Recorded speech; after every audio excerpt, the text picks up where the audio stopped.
I'm here to call out on all the nations of the earth and humanity at large on the new arrival. Something has just taken place some 3 weeks ago, and it's good we take this to heart. This is not a rumor. Some 3 weeks ago, the flags of the nations got lowered, and the flag of the long-awaited government enthroned. And by this I mean the government of the nations have been lowered for the true government to take over. And there is nothing stopping it.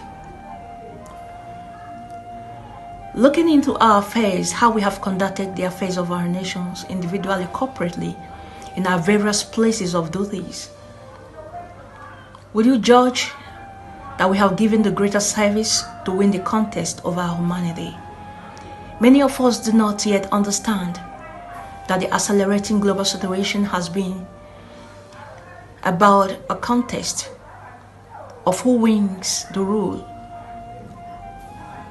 of humanity and the treasures of the earth. Justice is the foundation of all leadership, much as it is in the headquarters above. The author of our lives have allowed us.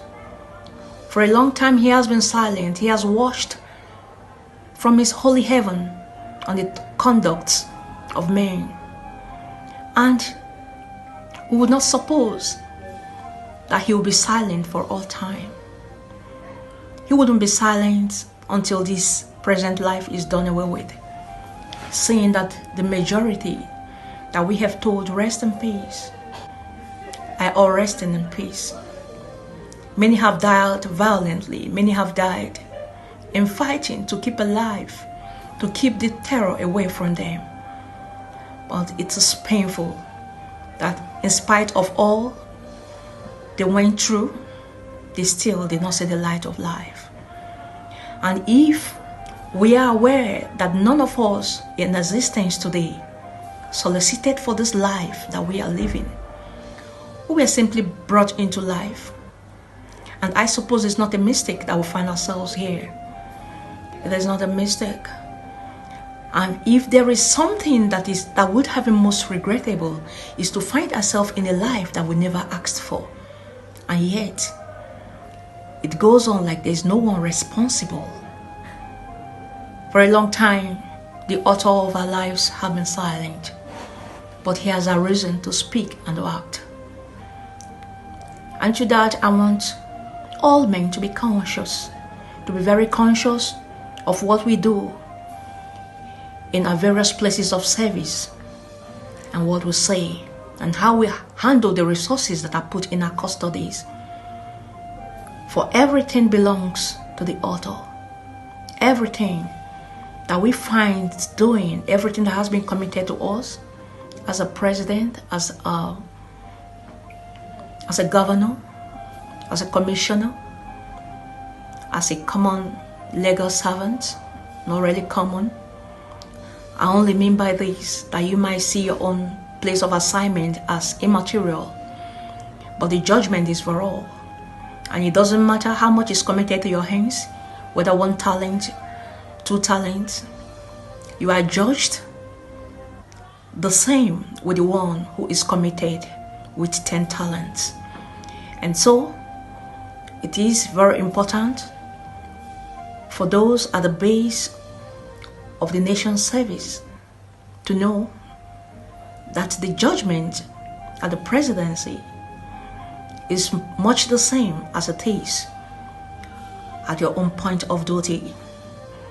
For if 50 has been set as a pass mark for a cause, the one who scored 49.5 failed as much as the one who scored 1.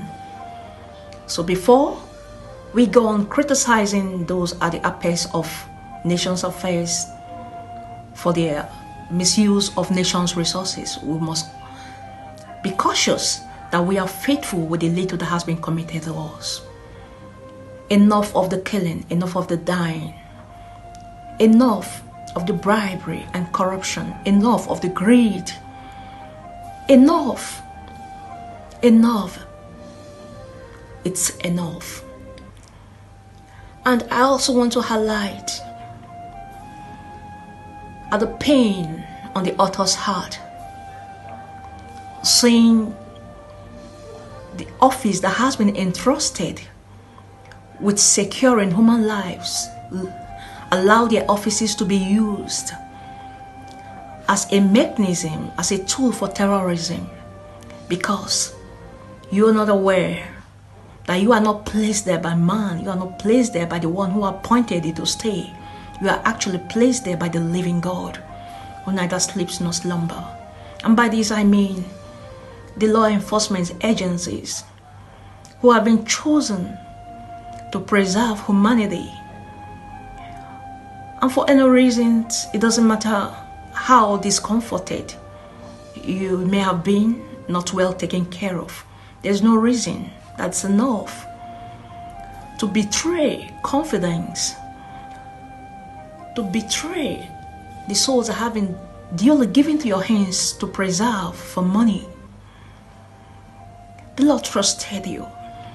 He trusted that with your offices you'll be able to uphold truth, and not just truth, the person of the truth, in keeping to your duties. He did promise He will reward, not just in heaven, but right here on earth. Right here on earth, righteousness is rewarded, and we have just stepped into that era where there is a distinction between the good and the evil, a distinction between those who do the right things and those who love to do evil. If we take a look at the ongoing River saga, the River State governor and his supposed godfather, it's painful. It's so painful. But it only points to all Nigerians and to all humanity at large, to that one thing that we have despised, that is all important. And by this I mean the legal authority given to all humanity to rule the affairs of the earth.